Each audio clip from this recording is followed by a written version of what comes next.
One of the few men to have walked on the moon is Buzz Aldrin. Thanks to his unique experience as a lunar astronaut, Aldrin has a lot of insight about the moon, which he shared later in life. There was something out there that was close enough to be observed, and what could it be? In this video, be prepared to have everything you were told about the moon challenged as Buzz Aldrin reveals the moon is not what you think. Buzz Aldrin, a name that resonates with the spirit of adventure, bravery, and pioneering human achievement when you think of Apollo 11. It's impossible not to imagine that historic mission and Aldrin's role in it.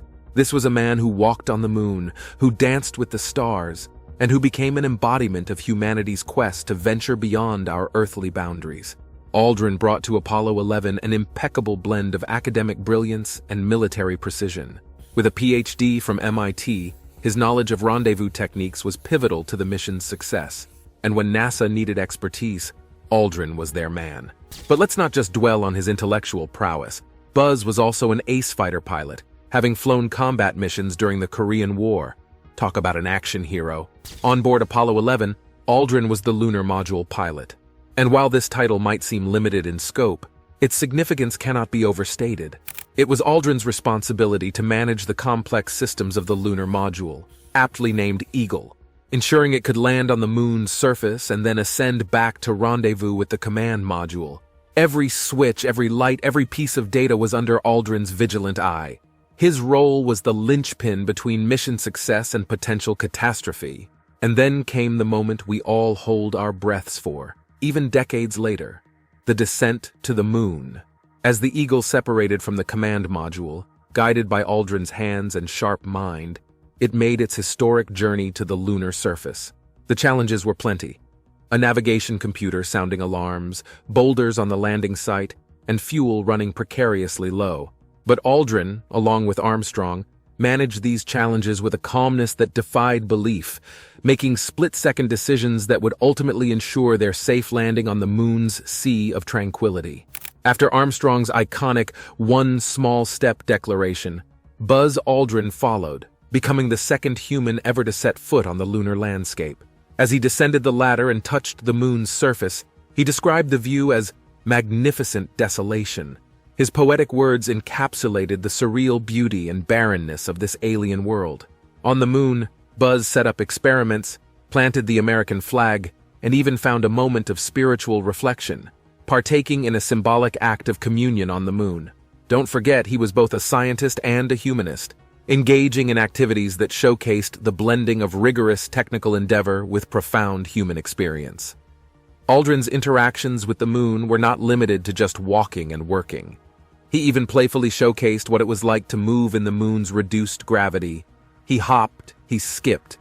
He demonstrated the moon's unique environment with childlike enthusiasm, much to the delight and wonder of an audience of millions back on Earth. He took some famous photos, such as the one of his boot print on the moon, which showed the effects of pressure in the lunar soil. He also took a selfie, which was one of the first selfies in space. He also appeared in one of the most iconic photos of all time, which was taken by Armstrong and showed Aldrin saluting the American flag on the moon, with Armstrong's reflection visible in his helmet visor. He was involved in a historic phone call with President Richard Nixon, who congratulated him and Armstrong on their achievement.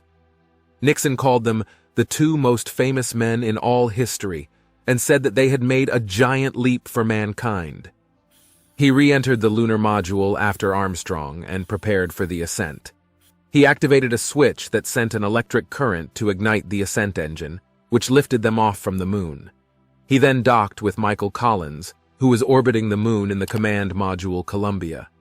Aldrin's contributions to Apollo 11 were monumental, not just in terms of technical know-how, but also in spirit. Buzz Aldrin experienced space sickness during the Apollo 11 mission to the moon, which was the first time that a human being suffered from this condition in space. Space sickness is a form of motion sickness that occurs when the inner ear and the eyes send conflicting signals to the brain about the body's orientation and movement in a weightless environment. Space sickness can cause symptoms such as nausea, vomiting, dizziness, headache, fatigue, and loss of appetite. Shockingly, Aldrin's space sickness was not widely reported or discussed at the time, as NASA wanted to focus on the positive aspects of the mission and avoid any negative publicity. However, Buzz Aldrin later revealed his space sickness in his autobiography. He also talked about his space sickness in interviews and documentaries. He said that he wanted to share his story to help other astronauts and future space travelers prepare for and prevent space sickness. He also said that he wanted to show that he was human and vulnerable, just like anyone else. Buzz Aldrin developed space sickness on the third day of the mission while he was performing a series of maneuvers and experiments inside the command module Columbia. He was testing a sextant, a device that measures the angle between two celestial objects, to determine the spacecraft's position and velocity. He also conducted a zero-gravity experiment with a floating pen and a piece of paper. He noticed that he felt unwell and disoriented after moving his head rapidly or changing his position. He reported his condition to Mission Control and to his crewmates, Neil Armstrong and Michael Collins. Buzz Aldrin tried to cope with his space sickness by taking medication, resting, and avoiding sudden movements. He also drank water and ate crackers to settle his stomach. He did not vomit, but he felt nauseous and uncomfortable for about 2 days. He was worried that his space sickness would affect his performance and jeopardize the mission. He was also concerned about how the public would react to his condition, as he did not want to tarnish his image as an astronaut and a hero. Fortunately, Buzz Aldrin recovered from his space sickness before he had to enter the lunar module Eagle and descend to the moon with Armstrong. He was able to perform his duties as the lunar module pilot and as the second person to walk on the moon without any problems. However, some of the things he revealed about his time on the moon were nothing less than shocking. One of the most intriguing suggestions he's made involves the potential existence of hidden structures or even a base on the far side of the moon. Whether it's the remnants of an ancient civilization or the work of extraterrestrial beings, this idea is rich with excitement and the allure of the unknown. Now let's dive right into the essence of Aldrin's suggestion. During interviews and public appearances, he has made references to peculiar anomalies that have been observed on the moon. Some of these anomalies include strange, unexplained structures or formations that can't be easily dismissed as natural geological features. In Aldrin's view, these could be indicators of something more, a hidden base or an artifact from a long-lost civilization, perhaps even something of alien origin. The far side of the moon, often referred to as the dark side, remains largely unexplored. This is the side that always faces away from the Earth due to the moon's synchronous rotation. It's a place shrouded in mystery, where the unexplained could easily hide, and where our limited knowledge leaves room for incredible possibilities. Aldrin's suggestion taps into this mystique, sparking our imagination and fueling a desire to explore and understand. Could there really be hidden structures or a base on the moon? Aldrin's comments have ignited a flurry of excitement and speculation. People have begun poring over lunar images, looking for signs of artificial construction. Some claim to have found evidence of towers, bridges, and even complex installations. While many of these findings can be attributed to pareidolia, seeing patterns where none actually exist, the fact that a seasoned astronaut like Aldrin entertained the idea adds a level of gravitas that's hard to ignore. Interestingly, Aldrin's enthusiasm for the subject goes beyond mere speculation. He has actively called for renewed exploration of the moon, especially its far side. His desire is not just to satiate our curiosity, but to unlock potential knowledge that could be vital for humanity's understanding of the cosmos and our place within it. If there were indeed ancient structures or alien bases on the moon, discovering and studying them could lead to technological advancements, historical revelations, and a completely new perspective on life in the universe. And let's not overlook the adventurous spirit that Aldrin's suggestion embodies. The notion that there could be hidden treasures waiting to be discovered on the moon is enough to ignite the imaginations of young and old alike. It harks back to the days of explorers and treasure hunters, where maps were dotted with "Here be dragons," and the unknown was a siren song calling to the bold and the brave. In the context of the space age, Aldrin's idea fits perfectly with the insatiable human drive to explore new frontiers. If there are hidden structures on the moon, they represent an irresistible challenge.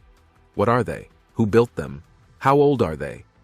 The answers to these questions could be the holy grail of modern exploration, and the chase is exhilarating.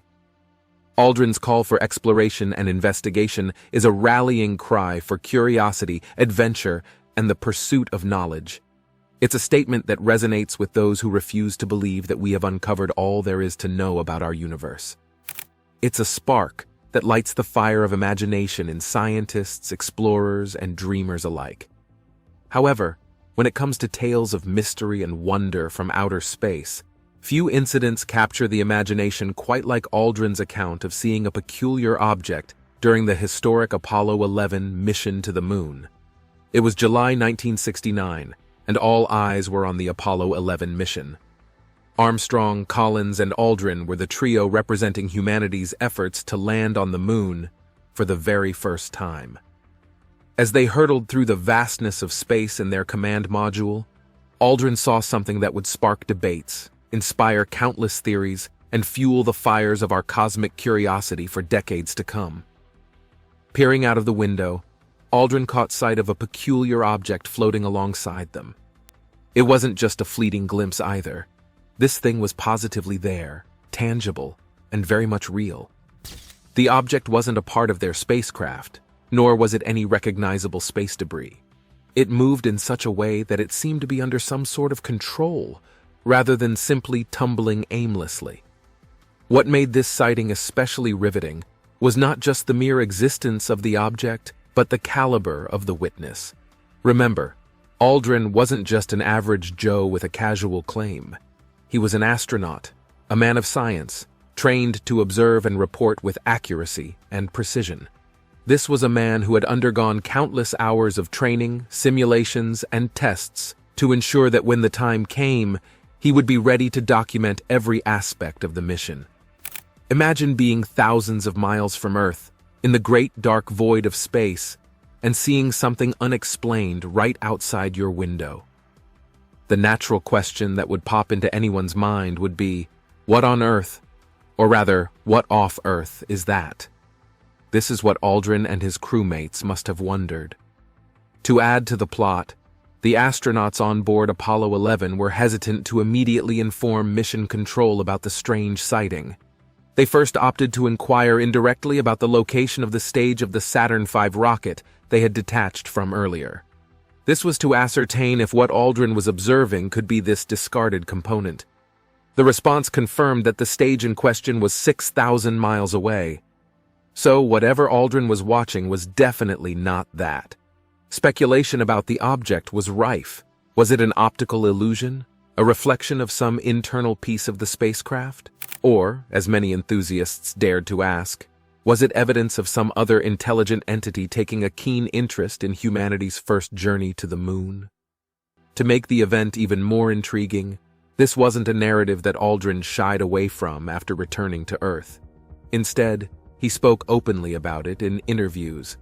He was transparent about what he saw, what he felt, and his own interpretations of the event. He was careful not to jump to conclusions, but was equally clear that he saw something genuinely unidentifiable. This account from the Apollo 11 mission serves as a potent reminder that space remains a vast, largely unexplored frontier. Even with our most advanced technology and our best-trained minds at work, there's so much we don't know. Aldrin's encounter underscores the tantalizing possibility of countless mysteries lurking in the vast expanses, waiting for us to discover them. The object Aldrin saw has spurred many to dig deeper, to ask bigger questions about our universe and our place within it. It has inspired both seasoned scientists and armchair astronomers to keep their eyes on the skies and their minds open to the infinite possibilities that space presents. In the history of space exploration history, Apollo 11 stands out as a crowning achievement of human capability. Yet, it's this unexpected and unexplained twist that gives the tale a sprinkle of magic and wonder. But wait till you hear Aldrin's other assertions on the cosmos. We are not alone in this vast universe.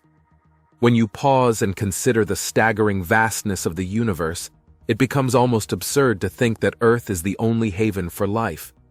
Think about it. There are billions of galaxies, each teeming with billions of stars, and around those stars orbit untold numbers of planets. Aldrin firmly emphasizes this point. The idea of Earth being a unique cosmic anomaly becomes minuscule when faced with such vastness. How can we, in our one tiny corner of the Milky Way, possibly be the only thinking beings? Aldrin has never been one to shy away from the monumental. This is a man who, along with Neil Armstrong, made the giant leap for mankind onto the lunar surface. His feet touched alien soil long before most of us were even contemplating the prospects of alien neighbors. It's this first-hand experience that gives weight to his beliefs. If humans can tread upon our moon, then why wouldn't other life forms be gazing at their moons and stars, thinking of the endless possibilities, just like us? Buzz's fervor for space exploration and his commitment to deepening our understanding of the cosmos is unmistakable.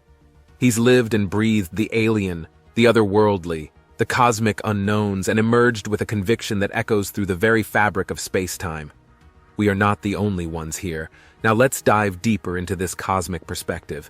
Imagine a vast ocean teeming with different species, from the smallest plankton to the giant blue whale. If Earth was a single drop in this ocean, wouldn't it be preposterous to assume that life existed only in that one drop? The wonders of the universe are truly beyond comprehension. But every day, our scientists and astronomers are making discoveries that push the boundaries of our understanding. Exoplanets are being discovered at an exhilarating rate, many of which are located within the Goldilocks zone, that magical region around a star where conditions might just be right for life as we know it. If that doesn't fire up your imagination, consider this. These are just the planets we've found. There are surely countless more out there, waiting to be discovered, potentially teeming with life. Aldrin's assertions also come with a subtle but compelling challenge. He's urging humanity to continue its cosmic journey. His belief in extraterrestrial life is more than just an assertion. It's a clarion call for continued exploration. It's a beckoning towards a future where interstellar travel isn't just the stuff of science fiction, but a tangible reality. Imagine the civilizations we could meet, the cultures we could immerse ourselves in, and the cosmic mysteries we could finally unravel. Beyond just the potential of biological entities, think of the forms that extraterrestrial life could take. Silicon-based beings, gas giants with floating sentient forms, or even beings of pure energy. The universe is a playground of endless potential, and Aldrin's conviction is a testament to the boundless possibilities that lie in wait. While skeptics might argue that there's no concrete evidence of extraterrestrial life, Aldrin's perspective is grounded in probability and optimism. It's a reminder to always keep an open mind and to let curiosity be our guide. The vastness of the universe, combined with the exciting discoveries of exoplanets and the mysteries they hold, make the notion of life beyond Earth not just plausible, but highly likely. Life on the moon is a fascinating topic that has intrigued scientists and explorers for centuries. But how could life have originated or arrived on the moon? Life as we know it requires some basic conditions, such as liquid water, organic molecules, energy sources, and suitable temperatures. The moon is a very harsh and barren place for life. It has no atmosphere, no magnetic field, no plate tectonics, and no volcanic activity. It is exposed to extreme temperatures, ranging from minus 173 degrees Celsius or minus 279 degrees Fahrenheit at night, to 127 degrees Celsius or 261 degrees Fahrenheit during the day. It is also bombarded by cosmic rays, solar wind, and meteorites. The moon has very little water, mostly in the form of ice in permanently shadowed craters near the poles. The moon also has very low gravity, only about 1/6 of Earth's. Given these conditions, it is very unlikely that life could have originated on the moon by itself. The moon lacks the essential ingredients and processes that are needed for life to emerge and evolve. However, this does not mean that life could not have arrived on the moon from somewhere else. There are two possible ways that life could have been transported to the moon: panspermia and human activity. Panspermia is the hypothesis that life can be spread throughout the universe by natural means, such as asteroids, comets, or interstellar dust. According to this idea, life could have originated on Earth or another planet and then been carried by space rocks to other worlds, including the Moon. Some scientists have suggested that some of the lunar rocks brought back by the Apollo missions may contain traces of microbial life from Earth or Mars. However, this hypothesis is very speculative and controversial, and there is no conclusive evidence to support it. Human activity is another possible way that life could have reached the Moon. Humans have been sending spacecraft and landers to the Moon since the 1950s, some of which may have carried biological contaminants or experiments. For example, in 2019, an Israeli spacecraft called Bereshit crashed on the Moon with a payload that included thousands of tardigrades, microscopic animals that can survive extreme conditions. Some scientists have speculated that these tardigrades may still be alive on the Moon, but this is also uncertain and disputed. If there is any life on the Moon, it would have to be very simple and resilient, such as bacteria or fungi. It would also have to be able to survive in very limited and isolated habitats, such as inside rocks or ice. It would also have to cope with the lack of water, nutrients, and energy sources on the Moon. It is very unlikely that there is any complex or multicellular life on the Moon.